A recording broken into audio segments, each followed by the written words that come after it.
Hey guys, happy Friday. It's Mariko here, and today is a very special day actually. I have my assistant, Bailey, my little puppy, who is just snoozing, but we are actually renovating our place, and so she's not a huge fan of the noise, but I wanted to give you guys a heads up in case she starts barking during the middle of this video because she probably thinks that I'm talking to someone when really I'm just talking to myself, but the point of today's video is property transfer tax exemptions. I have had the joy of working with first-time homebuyers recently as the market's kind of taken a little bit of a slowdown, and so I have some people that are wanting to get right in that have been waiting for quite some time.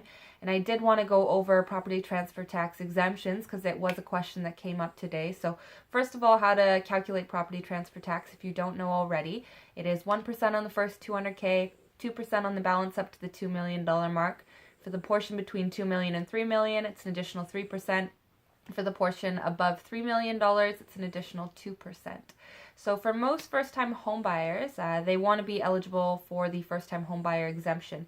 And in order to do that, you have to be eligible yourself, and then also the property needs to be eligible. So in order for the property to be eligible, it needs to be located in BC, it needs to be under or within $500,000 purchase price, and the lot size needs to be less than 1.24 acres.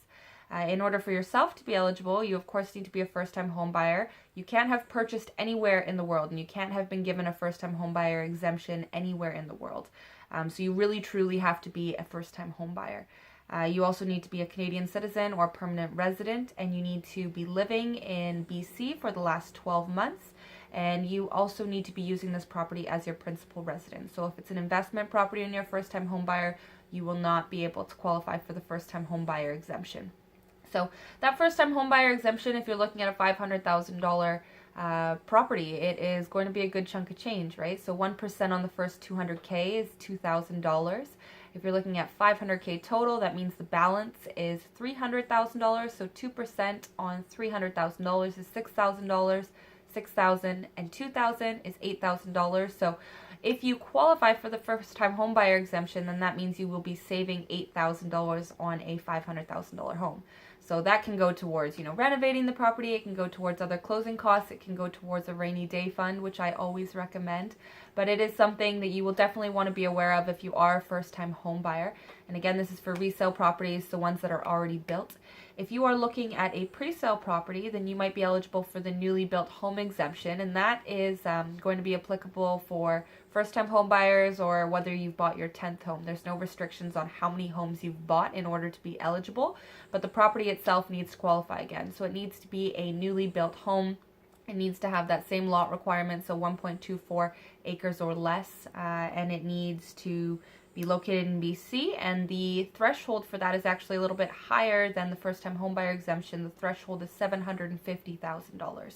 So if you are looking at a newly built home, say a pre-sale condo that is going to be built in 2022, but you're buying it in 2018, and it's less than $750,000, then you might be able to save the property transfer tax. So anyways, that is kind of a crash course in the most notable property transfer tax exemptions. So if you are looking to buy your first home or you're looking to buy your 10th home, I'm always happy to help you. And of course, Bailey, like I said, my assistant, who is still snoozing, is happy to help you too. But feel free to reach out. I also did another vlog on property transfer tax where I really dove into how to calculate it, some more examples, and you can definitely check that out. But give me a ring if you need something. I am always here to help you, whether it's buying or selling, and we're located in Vancouver, Coquitlam area, so we're happy to help. Have a good one, guys. Happy Friday, and I hope that this was a valuable resource for you.